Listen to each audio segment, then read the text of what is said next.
Can you imagine an entire city just vanishing overnight? Wiped off the map, locked down by the government, its secrets buried deep? Well, that's exactly what happened to the city of Ravipuram.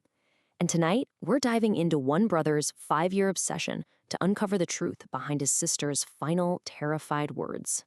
These were the last words Atul ever heard his sister Archana speak. It was a frantic, desperate phone call that was suddenly cut short by the sound of screeching tires, a massive explosion, and then nothing. Just a dead, horrifying silence that has echoed in his mind for 5 long years. So to really get this, you have to understand we're dealing with 2 timelines here. It all started 5 years ago, when an entire industrial city was destroyed in what everyone was told was just a terrible accident. But for Atul, in the present day, the real horror is only just beginning, because the past is clawing its way back. Okay, so this is the moment that sets everything into motion. See, the story of Ravipuram isn't just about a ghost town, it's about the deep psychological trauma that's been festering for years, all centered on this one guy and a nightmare that just will not let him go. So here's the official story, the one the government wants everyone to believe. Ravipuram used to be a big deal, a busy industrial hub. But then there was this supposed toxic gas leak at a huge chemical factory. The government swooped in, declared it a restricted zone, and that was that. Nobody in, nobody out, no questions allowed. They basically turned an entire city into a tomb. Can you even imagine this? For 5 straight years, Atul has been having the exact same horrifying dream. He's inside that factory, the air is thick with chemical fog, and his sister Archana is there. But she's changed.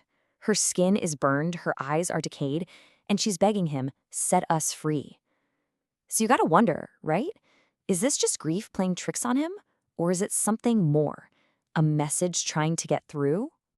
And this right here is the turning point. Atul's personal, private grief is about to slam headfirst into a massive, terrifying conspiracy.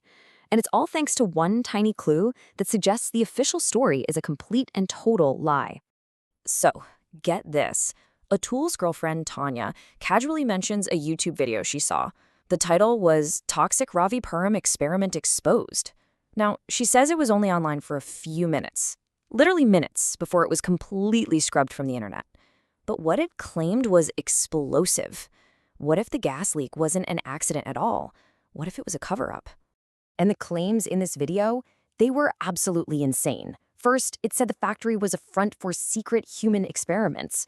Then it got crazier. The victims of these experiments were being turned into some kind of living dead. And the government? They orchestrated the entire accident to bury the evidence. This suddenly makes Atul's darkest fears feel terrifyingly real. At this point, Atul is done just grieving. He's on a mission.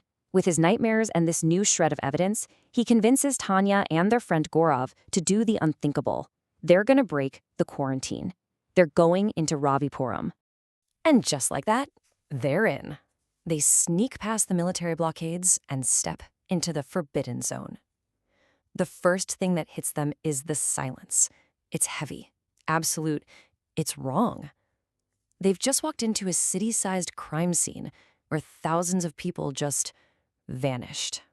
It is truly a modern-day Pompeii. There are clothes still hanging on laundry lines, cars just abandoned in the middle of streets. It's like someone hit the pause button on an entire city, and it's been stuck that way for 5 years. They duck into a house looking for clues, maybe just shelter. A dinner is still on the table, completely rotted. The smell is just unbelievable. But it's not the decay that gets to them. It's the sound, a low, guttural scraping noise coming from the shadows. They are definitely not alone. And then, from the pitch-black darkness of a hallway, 2 little points of light appear. But they're not reflections. No, these are burning red eyes. And they are filled with a kind of hate that is absolutely not human. As this thing shuffles out into the dim light, they see it properly. And it's a horror show.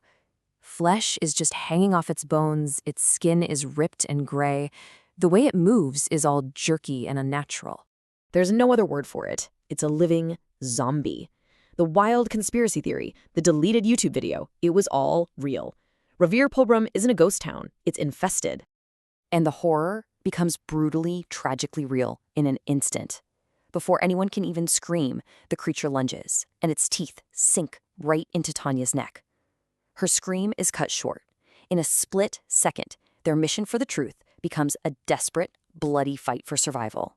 And they are already one friend down. Now, they're running for their lives. A horde of these things is pouring into the streets. There's only one place they can go, right into the heart of the nightmare itself, the factory. They know that if the truth is anywhere, it's in there. The inside is a slaughterhouse. There are piles of burnt bodies everywhere, the poor workers who were trapped inside. But then, the nightmare gets worse. The bodies start to stir. Fingers twitch, heads snap up. An entire army of the dead is waking up. And just when they think they're about to be torn apart, a voice cuts through the chaos. A voice Atul knows better than his own. It's Archana. And there she is, looking just like she did in his nightmares. And she explains everything. The chemical factory? Total lie. It was a secret lab, trying to create zombies for pharmaceutical research, but they lost control. The subjects turned on the scientists, the infection broke out, and the government's toxic leak was actually a planned explosion to incinerate all the evidence and all the witnesses. But then Archana reveals something else. There is a way to end this, a failsafe, but it comes with an absolutely unthinkable price. Atul came here to find his sister, but now he's facing a choice that will decide the fate of the entire world, and probably destroy his own soul in the process. So, here's the mission. Deep in the factory's basement, there's a single gas capsule. If it's released, it will kill every single infected thing in Reverum. The catch: it's being guarded by Raghav, the lead scientist on the project, who is now an intelligent, self-aware super zombie, and the leader of this whole undead army. Well, Atul and Gaurav somehow managed to get the capsule, but Gaurav is bitten in the fight.